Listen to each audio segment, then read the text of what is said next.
Good morning dear students.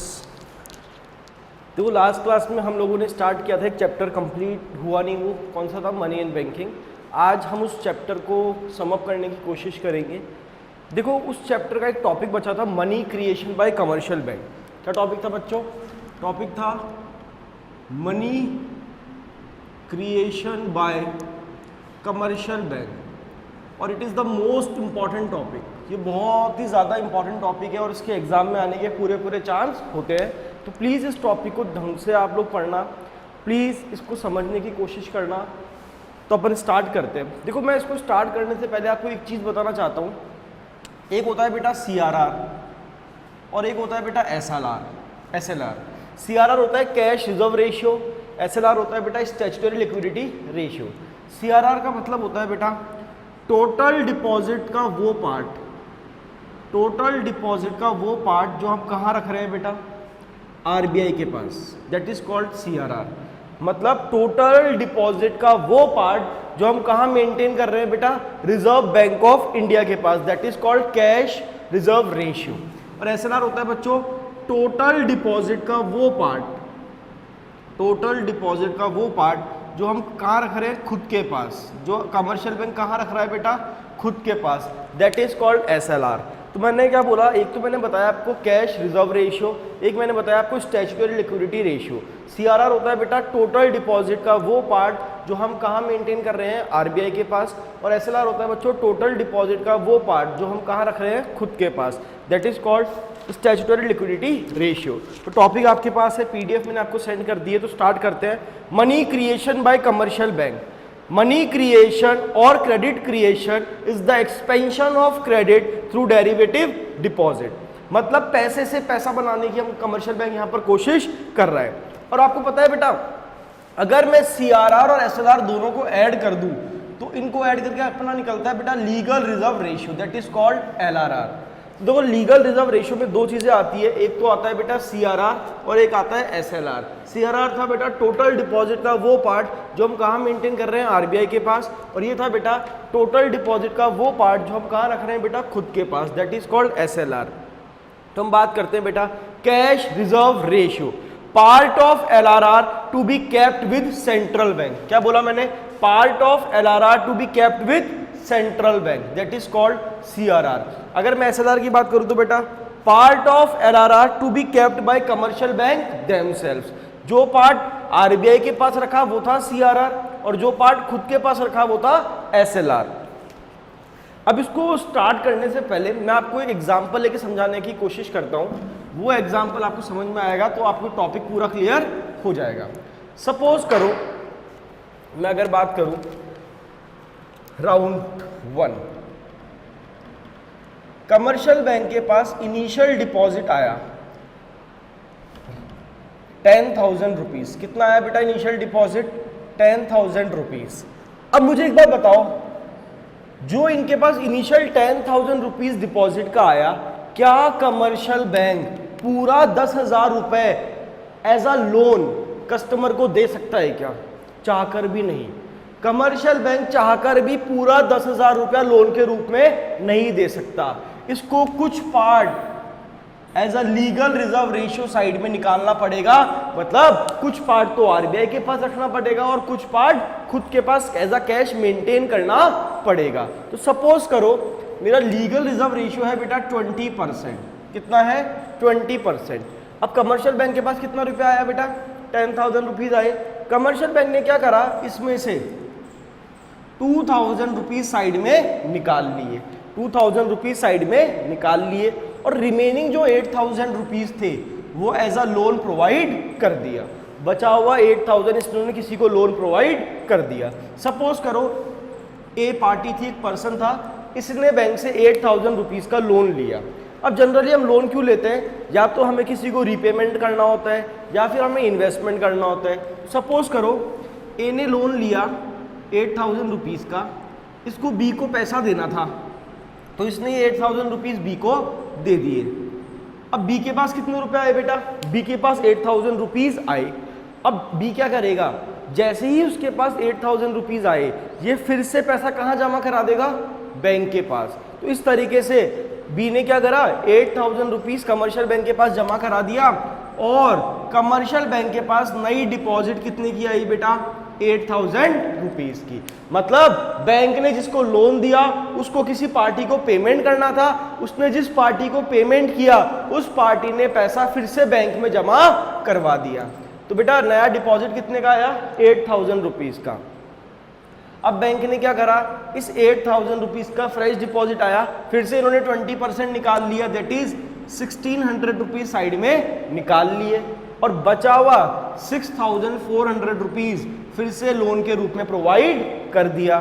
फिर वही चीज, जिसने लोन लिया उसको किसी पार्टी को पेमेंट करना था, इसने जिस पार्टी को पेमेंट किया उस पार्टी ने पैसा फिर से बैंक में डिपॉजिट करा दिया। इस तरीके से बैंक के पास नया डिपॉजिट कितने का आया बेटा, 6,400 का। और बैंक ने फिर क्या करा, 20% इसमें से as a legal reserve ratio side में निकाल लिया और बचा हुआ पैसा बैंक ने लोन के रूप में प्रोवाइड कर दिया। इस तरीके से प्रोसेस चलता रहेगा। This process continues. देखो अपने लिए पॉसिबल नहीं है इतना दिखाना, तो अपन क्या करते हैं, डायरेक्ट निकालने की कोशिश करते हैं। तो ये टेबल समझ में आई बेटा, बैंक के पास 10,000 रुपये आए, बैंक ने 2,000 रुपये साइड में रख लिए और अब बचा हुआ 8,000 रुपये लोन के प्रोवाइड कर दिया। बैंक ने जिसको लोन दिया उसको किसी पार्टी को पेमेंट करना था, उसने जिस पार्टी को पेमेंट किया उसने पैसा फिर से बैंक में जमा करा दिया। तो बैंक के पास नया डिपॉजिट कितने का आया बेटा, 8,000 रुपीज़ का। फिर से बैंक ने क्या करा, 20% अमाउंट विड्रॉ कर लिया और बचा हुआ 6,400 रुपीज़ लोन के रूप में प्रोवाइड कर दिया। फिर से नया डिपॉजिट कितने का आया बेटा, 6,400 का और बैंक ने वही 20% अमाउंट विड्रॉ कर लिया और बचा हुआ लोन के रूप में प्रोवाइड कर दिया। इस तरीके से प्रोसेस चलता रहेगा। अब हमें यह आइडेंटिफाई करना है बेटा कि बैंक ने टोटल कितना पैसा बनाया, that is called total money creation, TMC बोले तो टोटल मनी क्रिएशन। इसको निकालने का एक फॉर्मूला होता है, वो मैं आपको सिखाने की कोशिश करता हूं बच्चों। टोटल मनी क्रिएशन का फॉर्मूला होता है बेटा इनिशियल डिपॉजिट अपॉन LRR। क्या फॉर्मूला बताया मैंने आपको, इनिशियल डिपॉजिट अपॉन LRR। अब बताओ बेटा मेरा इनिशियल डिपॉजिट कितना आया था, सर 10,000। बेटा मेरा लीगल रिजर्व रेशियो कितना है, सर 20%। तो अगर मैं 10,000 अपॉन 20% करूंगा तो बेटा सॉल्व करो, ये कितना आएगा सर 50,000। कितना आया बच्चों, 50,000। तो बेटा टोटल मनी क्रिएशन कितना निकला मेरा, 50,000। अब ये कितना है बेटा 20%, तो अगर मैं 50 का 20% करूं तो ये कितना हुआ बेटा 10,000। कितना हुआ बच्चों 10,000 और 50 में से अगर 10 गया तो ये कितना बचा बेटा 40,000। तो आई होप आपको टोटल मनी क्रिएशन निकालना आया होगा। कैसे निकाला sir, initial deposit upon legal reserve ratio that is 50,000 और 50 का 20% अगर मैं साइड में विड्रॉ कर लेता हूं तो कितना होता है बेटा ये 10,000 और रिमेनिंग कितना आया 40,000। और अगर मेरे को अदर्स निकालना है तो मैं क्या करूंगा, सबका सम कितना है 50 में से इन तीनों को माइनस कर दो। तो अगर मैं 50,000 में से 24,400 माइनस करूंगा तो ये आएगा 25,600। सिमिलरली मैं 40 में से इन तीनों को माइनस करूंगा तो ये आएगा बेटा 20,480 और सिमिलरली 10 में से इन तीनों को माइनस करूंगा तो ये आएगा 5120। इस तरीके से हमारी टेबल क्रिएट कर लेंगे।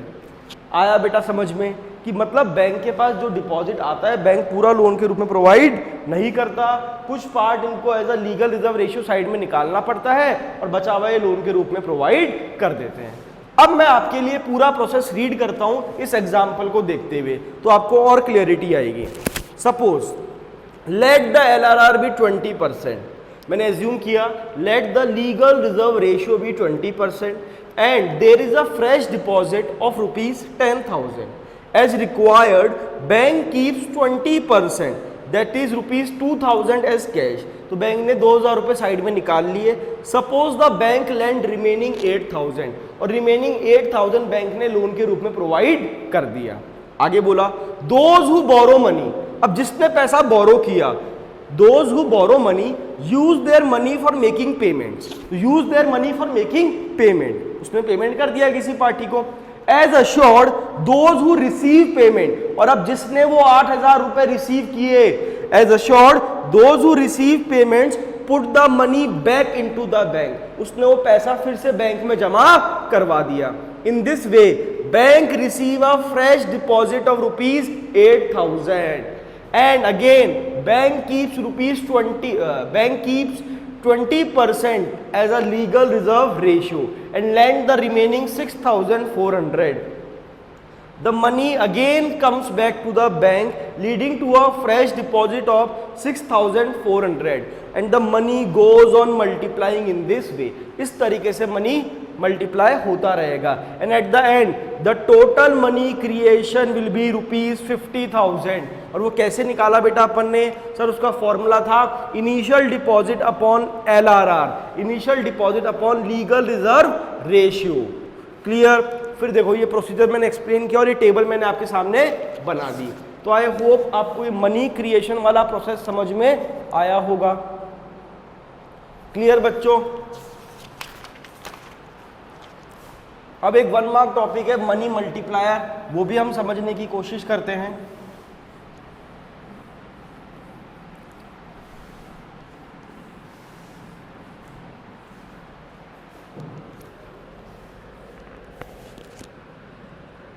मनी मल्टीप्लायर, तो अगर मैं मनी मल्टीप्लायर की बात करूं बेटा, मनी मल्टीप्लायर मींस, अब दोस्तों समझाने से पहले मैं आपको सिंपल सी बात बताता हूं। मेरे पास बेटा इनिशियल डिपॉजिट आया था 10,000, मैंने इससे टोटल कितना पैसा कमाया बेटा? 50,000। तो मुझे बताओ मैंने कितने गुना पैसा कमाया? How many times I earn the money? मैंने 10,000 के कितना गुना कमाया 50,000 करने के लिए? सर 5 गुना, 5 टाइम्स। तो देखो इनकी डेफिनेशन भी यही है। Money multiplier measures how many times the total deposit would be of initial deposit, कि टोटल डिपॉजिट कितने गुना है इनिशियल डिपॉजिट का, that is called money multiplier. तो money multiplier measures how many times the total deposit would be of the initial deposit. अब इसका देखो मैं आपको फॉर्मूला बताता हूँ मनी मल्टीप्लायर का। मनी मल्टीप्लायर का फॉर्मूला है बेटा 1/LRR। क्या फॉर्मूला है बेटा? 1/LRR। तो देखो उसको निकालते हैं।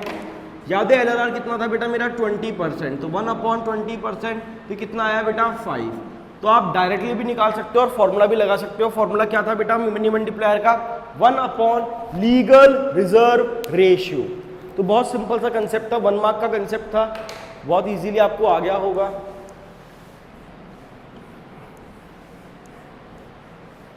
अब हम स्टार्ट करेंगे बेटा सेंट्रल बैंक। किसके बारे में पढ़ेंगे आज? Central bank, that is RBI। कौन सा है अपना कंट्री का? Reserve Bank of India. तो मैं सेंट्रल बैंक की कुछ बातें आपको बताने वाला हूं।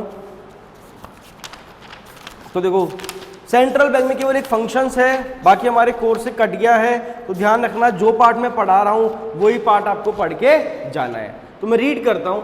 It is an apex institution which controls, operates, directs and regulates the monetary and banking structure of a country। ऐसी बॉडी जो हमारे पूरे मनी सिस्टम को, बैंकिंग सिस्टम को कंट्रोल करता है, ऑपरेट करता है, डायरेक्ट करता है और रेगुलेट करता है, वो कहलाता है हमारा सेंट्रल बैंक। और बेटा इंडिया का सेंट्रल बैंक कौन सा है? Sir RBI, that is Reserve Bank of India. तो हम बात करते हैं इसके फंक्शंस की। तो बेटा पहला फंक्शंस आता है इशू ऑफ करेंसी। कौन सा है बेटा अपना? Issue of currency. Central bank मतलब हमारी कंट्री में ओनली अथॉरिटी पैसा इशू करने की किसके पास है? सर RBI के पास। The central bank is the sole and only authority for the issue of currency in the country. Clear? It is also known as the authority function of the central bank. मतलब हमारी country में currency issue करने की authority किसके पास है? Sir RBI के पास। All the currency issued by central bank is monetary liability. और जो भी करेंसी ये इशू कर रहा है ये क्या कहलाती है? इसकी मॉनेटरी लाइबिलिटी। तो पहला पॉइंट तो क्या बोला बेटा? Sole and only authority. हमारी कंट्री में करेंसी कौन इशू करता है? केवल RBI। जो भी करेंसी ये लोग इशू कर रहे हैं वो क्या होती है? इनकी मॉनेटरी लाइबिलिटी। मतलब ये चाहकर भी मन मर्जी से करेंसी को इशू नहीं कर सकते। आगे मैंने बोला note issued by the central bank is circulated as a legal tender money. और जो भी करेंसी बेटा आरबीआई ने इशू करी है वो क्या कहलाती है, लीगल टेंडर मनी। मतलब जो करेंसी आरबीआई ने इशू करी है उस करेंसी को कंट्री में कोई भी लेने से मना नहीं कर सकता, क्योंकि ये क्या है बच्चों, लीगल टेंडर मनी। आगे इन्होंने बोला it may be noted that RBI issue all the currency note in India from ₹2 and above.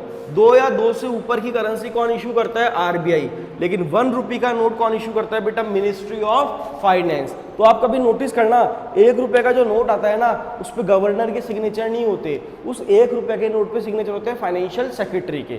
ध्यान रखना, ₹1 के नोट पे किसके साइन होंगे, फाइनेंशियल सेक्रेटरी के। बाकी 2 या 2 से ऊपर की करेंसी पे किसके साइन होते हैं बेटा, गवर्नर के। क्लियर। तो पहला फंक्शन क्या था बेटा, इशू ऑफ करेंसी। नेक्स्ट आता है बेटा बैंकर टू द गवर्नमेंट। अगर मैं बात करूं, जैसे हम लोगों का बैंक कौन सा होता है, RBI, PNB, SBI, ICICI, HDFC है। लेकिन गवर्नमेंट की अगर मैं बैंक की बात करूं तो गवर्नमेंट का बैंक कौन सा है बेटा, that is Reserve Bank of India. तो central bank act as a banker, agent and financial adviser of the government. तो अगर हम रिजर्व बैंक ऑफ इंडिया की बात करें, वहां पे हम चाहकर भी अपना अकाउंट ओपन नहीं करवा सकते। जनरली वो किसका बैंक होता है, गवर्नमेंट का बैंक। और सेंट्रल बैंक पता है गवर्नमेंट को बैंकर की सर्विस भी देता है, एज अ एजेंट भी उनके बिहाफ पे काम करता है और एज अ एडवाइजर भी उनके बिहाफ पे काम करता है। अब देखो एज अ बैंकर वो क्या काम करता होगा, मैं बताता हूं सर। डिपॉजिट्स को एक्सेप्ट करता है और उनको लोन प्रोवाइड करता है। एज अ एजेंट क्या करता है सर, गवर्नमेंट के बिहाफ पे बाय और सेल करता है। एज अ एडवाइजर क्या करता है सर, गवर्नमेंट को एडवाइस देता है फाइनेंशियल मैटर पे। तो बैंकर टू द गवर्नमेंट में 3 चीजें लिखनी है sir, as a banker, as a agent and as a adviser. As a banker क्या कर रहा है सर, गवर्नमेंट की डिपॉजिट्स को एक्सेप्ट कर रहा है और उनको लोन प्रोवाइड कर रहा है। एज अ एजेंट क्या कर रहा है बेटा, उनके बिहाफ पे सिक्योरिटीज को बाय एंड सेल कर रहा है। और एज अ एडवाइजर क्या कर रहा है, गवर्नमेंट को एडवाइस दे रहा है फाइनेंशियल मैटर पे। तो पढ़ते हैं देखो, central bank act as a banker, agent and financial adviser of the government. As a banker to the government, central bank accepts the receipts and make payment on behalf of the government. As a government agent, central bank conduct buy and sell of the securities on behalf of the government, and the central bank also act as an advisor to the government, especially on the financial matter. तो मैंने 2 point बताए बेटा, क्या क्या sir, currency issue करता है government का bank, that is banker to the government. एक तीसरा फंक्शन आता है बेटा बैंकर्स बैंक, दैट इज बैंकों का बैंक। तो तीसरा फंक्शन क्या आता है, बैंकर्स बैंक। और ये बहुत सिंपल पॉइंट है, जिस तरीके से बैंक हम लोगों को लोन प्रोवाइड करता है ना कमर्शियल बैंक, उसी तरीके से आरबीआई किसको लोन प्रोवाइड करता है बच्चों, कमर्शियल बैंक को। तो as a bankers bank it has almost same relation with the other banks in the country as the commercial bank has with the customer. जिस तरीके से कमर्शियल बैंक का अपने कस्टमर के साथ रिलेशन होता है, वैसे ही सेंट्रल बैंक का किसके साथ है बेटा, कमर्शियल बैंक के साथ। तो it accept deposits from commercial bank and offers them loan. तो उसी तरह से आरबीआई क्या करता है, पीएनबी, एसबीआई, इन सब की डिपॉजिट्स को एक्सेप्ट करता है और इनको लोन भी प्रोवाइड करता है। और मैंने आपको बताया था हर कमर्शियल बैंक को अपना कुछ पार्ट कहाँ मेंटेन करना पड़ता है बेटा, आरबीआई के पास, that is called cash reserve ratio. तो इन्होंने लिखा central bank keeps a part of cash balance of all the commercial bank as deposits which can be use by the commercial bank at the time of crisis. तो हर bank का कुछ part RBI अपने पास maintain करता है और वो पैसा वो लोग कब यूज करते हैं, eight the time of crisis. एक फंक्शन आता है बेटा लेंडर ऑफ लास्ट रिसोर्ट। मैं सिंपली बोलूँ ना बेटा, इसका मीनिंग है आखिरी सहारा। सुनना, सपोज करो कमर्शियल बैंक को लॉस हो गया, अब कमर्शियल बैंक को पैसा चाहिए, तो इनके लिए आखिरी सहारा कौन होता है बेटा, आरबीआई।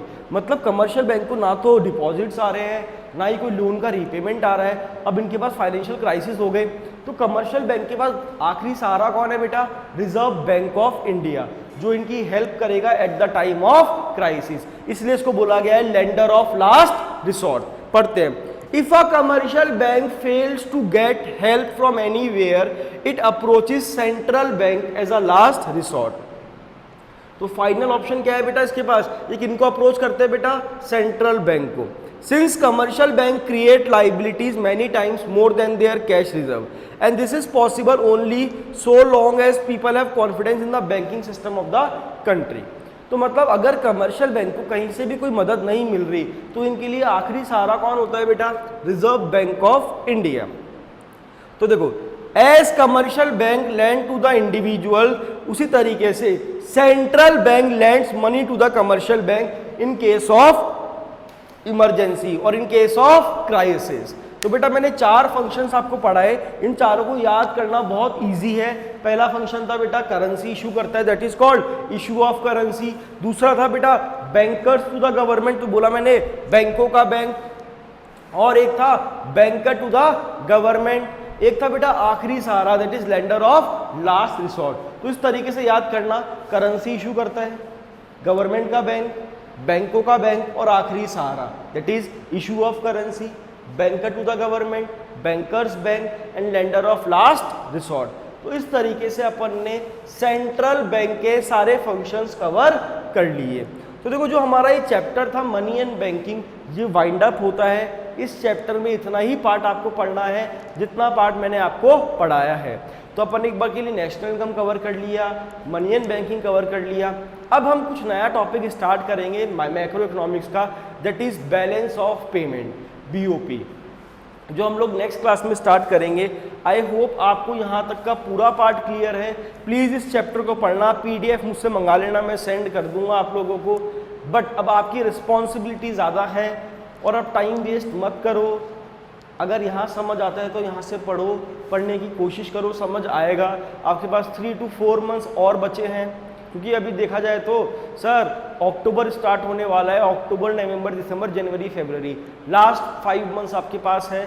जितना पार्ट आप पढ़ सकते हो पढ़ो, एग्जाम्स कंडक्ट होंगे, आपको अच्छे मार्क्स स्कोर करने हैं। तो देखो, अपन ने एक टॉपिक खत्म किया बेटा मनी एंड बैंकिंग। अब नेक्स्ट क्लास में हम चालू करेंगे BOP, that is balance of payment. Thank you all of you, have a nice day.